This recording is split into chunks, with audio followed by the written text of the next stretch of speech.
Boa noite, queridos companheiros. Boa noite, espiritualidade amiga, os encarnados que estão aqui, né? Boa noite, pessoal do virtual. Minha mãezinha está ali, né? O ensino de hoje é o capítulo 24 do livro do Evangelho segundo o Espiritismo, e a lição se chama Coragem da Fé. Aquele que me confessar e me reconhecer diante dos homens, eu também o reconhecerei e confessarei diante de meu Pai que está nos céus. E aquele que me renegar diante dos homens, também eu o renegarei diante de meu Pai que está nos céus. Está em São Mateus, capítulo 10, versículo 32 a 33. Item 14. Se alguém se envergonhar de mim e das minhas palavras, o Filho do Homem também dele se envergonhará, quando vier na sua glória e na de seu Pai e dos santos anjos. Em Lucas, capítulo 9, versículo 26. O item 15. Aí já é Kardec falando. A coragem das opiniões próprias sempre foi tida em grande estima entre os homens, porque há mérito em afrontar os perigos, as perseguições, as contradições e até os simples sarcasmos às quais se expõe quase sempre aquele que não teme proclamar abertamente ideias que não são as de toda a gente. Aqui, como em tudo, o merecimento é proporcionado à circunstância e à importância do resultado.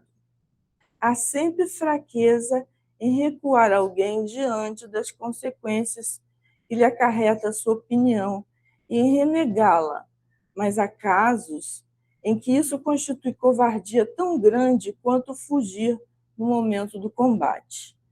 Jesus profliga, eu vi a tradução, o significado, quer dizer, combateu veementemente com palavras e ideias, né? Esse profliga, essa covardia do ponto de vista especial de sua doutrina, dizendo que se alguém se envergonhar de suas palavras, desse também ele se envergonhará e renegará aquele que o haja renegado, e reconhecerá perante o Pai que está nos céus aquele que o confessar diante dos homens. Por outras palavras, aquele que se houverem arreceado, quer dizer, tiver receio, né, de se confessarem discípulos da verdade, não são dignos de se verem admitidos no reino da verdade.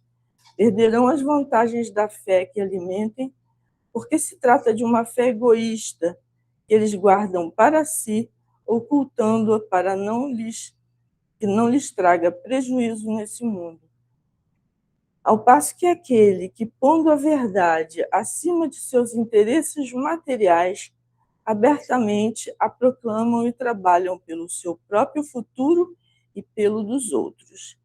Assim será, item 16, assim será com os adeptos do Espiritismo, pois que a doutrina que professam mais não é do que o desenvolvimento e aplicação do Evangelho. Também a eles se dirigem as palavras do Cristo. Eles semeiam na terra o que colherão na vida espiritual. Colherão lá os frutos de sua coragem ou de sua fraqueza. Essa é a leitura. Eu fiz um estudo em alguns livros, ouvi algumas palavras e resumi esse estudo em 3 partes, assim. Primeiro, o conceito de coragem. O que significa coragem para a maioria das pessoas? É uma bravura, uma valentia, né? Uma ousadia. O brasileiro diz muito assim, é ter peito, né? É ter raça, né? Quando alguém faz assim, vou domar um cavalo bravo, ou vou descer de bungee jump, né? Pular daqueles penhascos, né? Ou pegar e dirigir um carro de Fórmula 1, você tem que ter coragem, porque aquilo é uma velocidade incrível. E uma outra abordagem, a coragem da fé, de não se envergonhar, né? Então, na lição 51 do livro que a gente lê muito aqui, Vinhas de Luz, Emmanuel, pela psicografia de Chico Xavier, diz assim: muitos aprendizes existem satisfeitos consigo mesmo, tão somente em razão de algumas afirmativas quixotescas. Congregam-se em grandes discussões arbitrárias, irracíveis, tentando convencer gregos e troianos relativamente à fé religiosa. Eles ficam discutindo religião, né? Mais na frente ele diz: tais defensores do Cristo andam esquecidos de que, antes de tudo, é indispensável não esquecer-lhe os princípios sublimes diante das tarefas de cada dia. Por quê? Porque no dia a dia, no que o homem faz, no que ele pensa, como ele age, é que vai falar sobre ele, não são as discussões. Não é? Ele pode professar a fé que for, a fé no sentido de corrente religiosa, ele pode ser católico, ele pode ser evangélico, ele pode ser espírita, humanista, o que for, mas o que vai dizer sobre ele são seus atos, né? Então, a vida de um homem não é mais que a sua própria confissão de fé, né? Falar. Então, eu me lembrei de uma pessoa, meu irmão, que se chamava também Emanuel, né? E quando a gente tinha assim 13 anos, ele 13 anos, eu 14, era um ano de diferença, ele frequentava muito a casa de uma tia que era adventista, eu era católica, e ele se tornou, quis ser batizado, inclusive, começou a estudar no início que ele se tornou, eu fiquei tipo com ciúme, e aí eu falava para ele assim: mas vocês guardam sábado? Então você não pode, porque eu morava em Goitacazes, eram 10 quilômetros da igreja do centro, e eu dizia assim: então você não pode ir de ônibus, você vai ter que ir a pé, porque o motorista está trabalhando no sábado. Terrível. Aí eu falava para ele: você também não vai comer pão de manhã com padeiro? E torturava ele falando essas coisas. E o tempo passou, né? E meu irmão continuou sendo adventista, andou um tempo afastado, mas depois voltou para a religião. Eu deixei de ser católica. Com 29 anos, eu conheci, apesar de ter vivido, meu avô era espírita, né? Eu só fui me tornar espírita depois de casada, antes da minha filha ali nascer, né? E aí teve a pandemia e eu fiquei 5 meses na casa de praia de mamãe, lá em Campos. E aí os hábitos, eu fiquei muito próxima do meu irmão, que teve uma época que ele morou no Amazonas, ele é médico, ele era médico do posto de saúde em Campos, né? Lá na praia do Farol. E aí, então ele orava, eu aprendi com ele orando toda a refeição, se fosse um lanche, o café, o jantar, ele agradecia a Deus. Eu achei aquilo tão bonito que eu incorporei.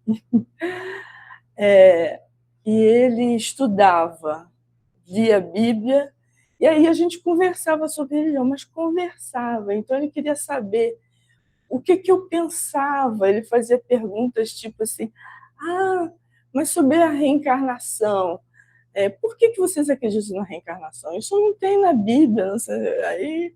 Aí eu falava: se você... Nós estudamos que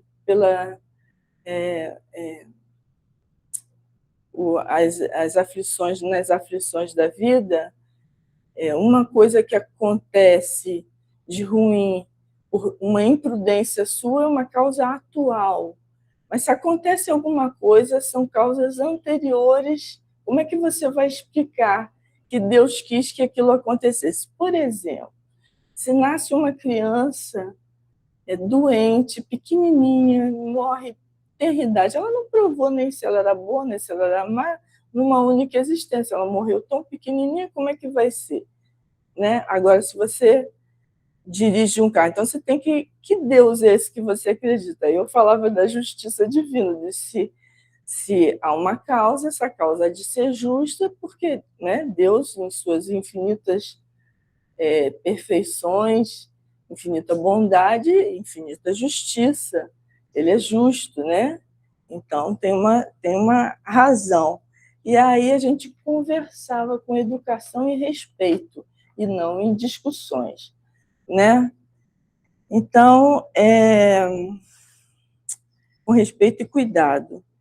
E eu tenho que lembrar também da coragem da fé nessa hora de demonstração dos pioneiros da doutrina também, né?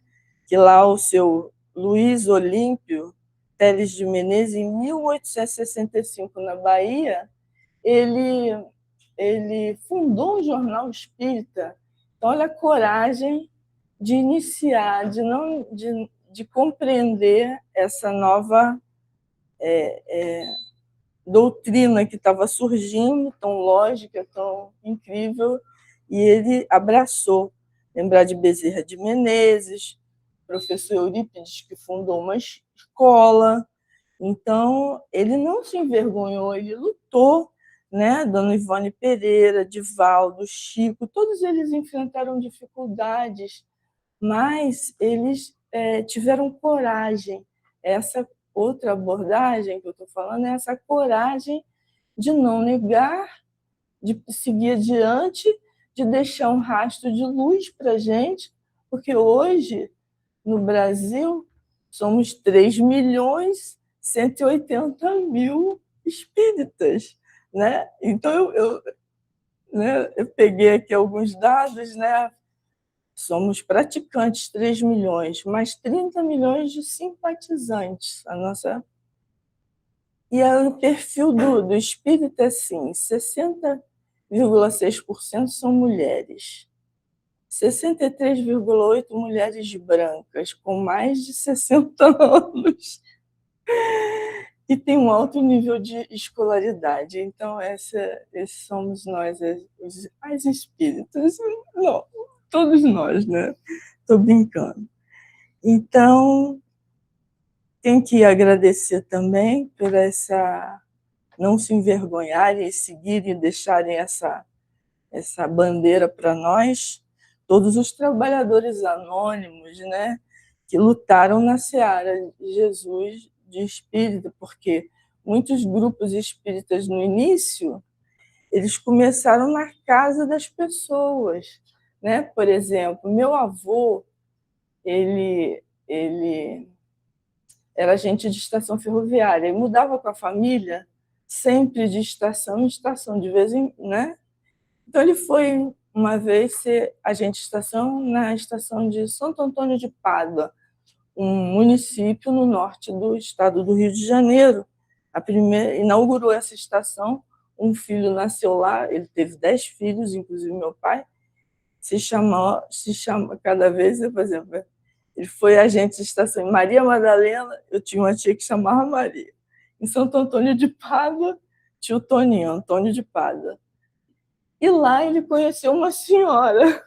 Ele botou só esses dois, o resto não tem nome de estação. E depois ele ficou em Goitacazes, meu pai nasceu lá. E ele conheceu uma senhora, dona de uma fazenda, que tinha conhecimento, uma cultura, tinha conhecimento, acho que do francês, e ela fez na casa dela por reuniões espíritas e estudo. Então, assim que começou, e aí meu avô tomou conhecimento, ela convidou meu avô, que era o agente da estação, para uma dessas reuniões, ele se encantou, se tornou espírita, e muitos anos mais tarde, em 1960, eu estava na frente do grupo espírita que estava tendo uma reforma, mas 68, por aí. 68, não, nasci em 61. Eu era maiorzinho, tinha 71, 1971.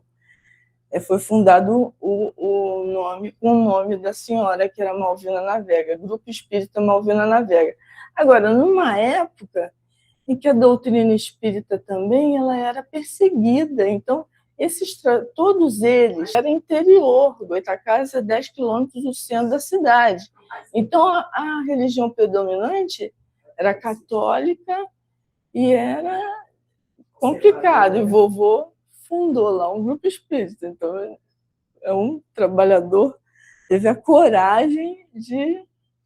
Mas como eles lutaram veementemente, sem ofensa, sem discussões, sem armas, com amor, com paciência, sem desistir.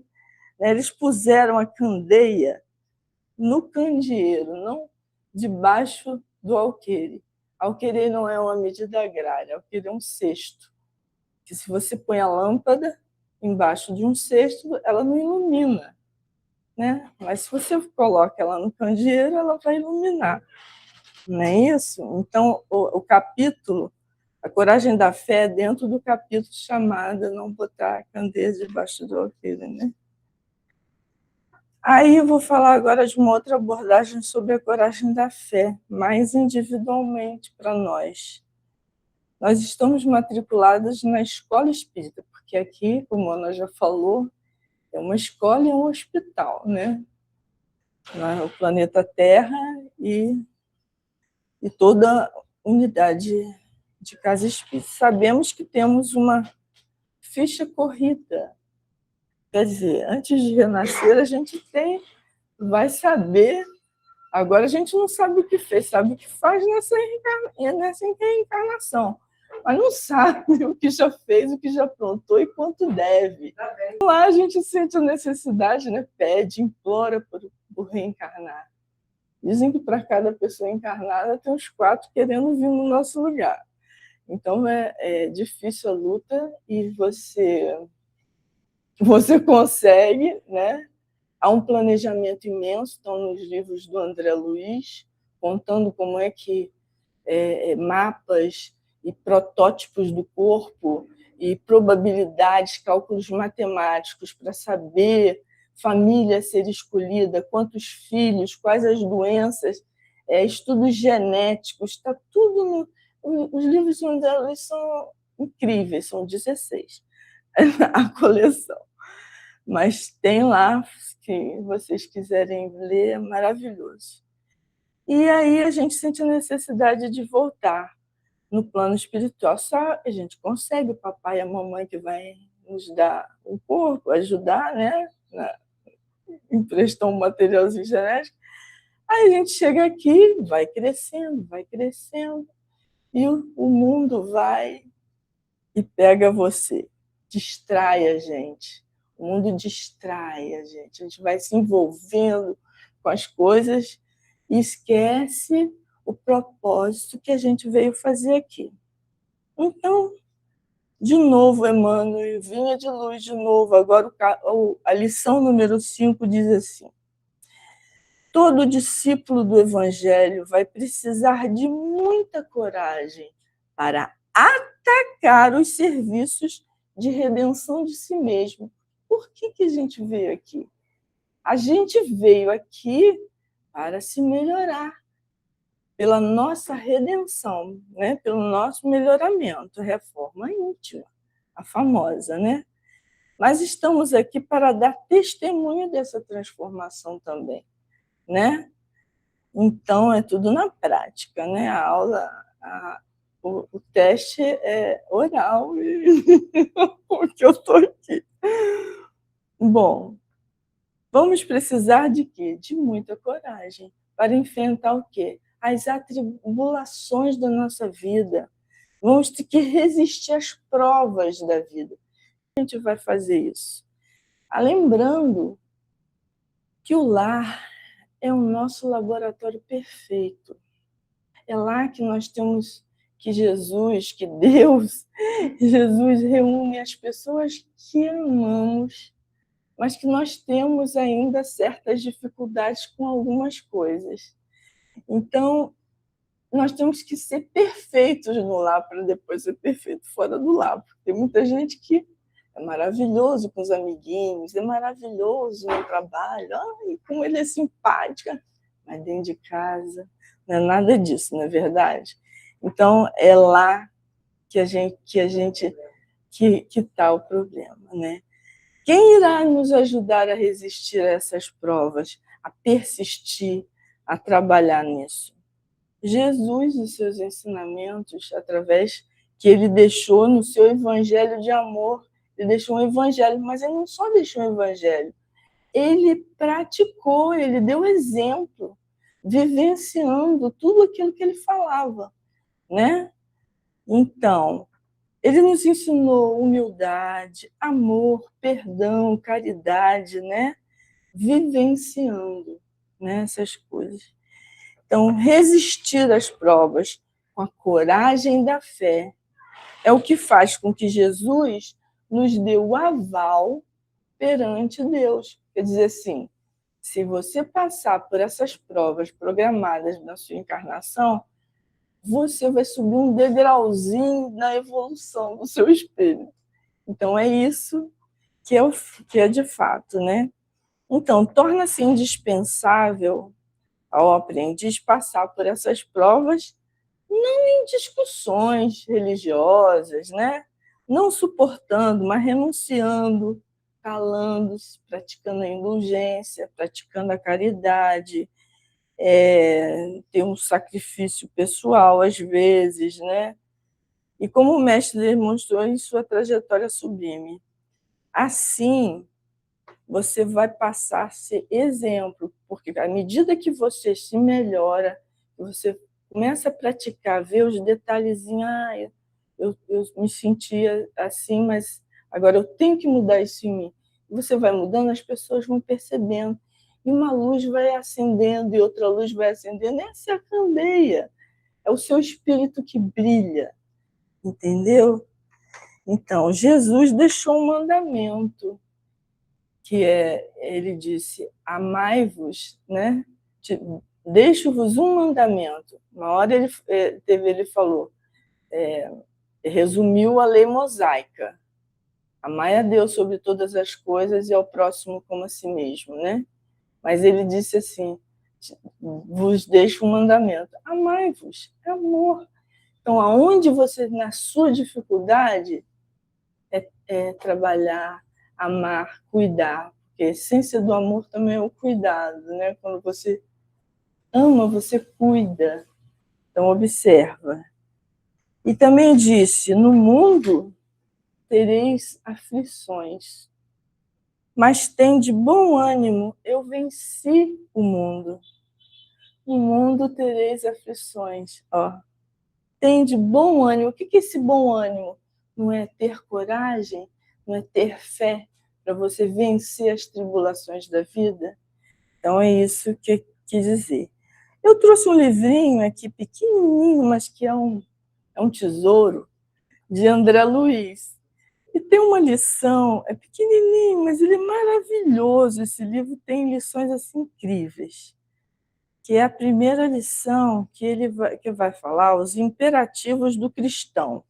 Então, são verbos no imperativo. Aprende humildemente, ensina praticando, administra educando, obedece prestativo, ama edificando, teme a ti mesmo, sofre aproveitando, fala construindo, ouve sem malícia, ajuda elevando, ampara levantando, passa servindo, ora serenamente, pede com juízo, espera trabalhando, crê agindo, confia vigiando, recebe distribuindo, atende com gentileza, coopera sem apego, socorre melhorando, examina salvando,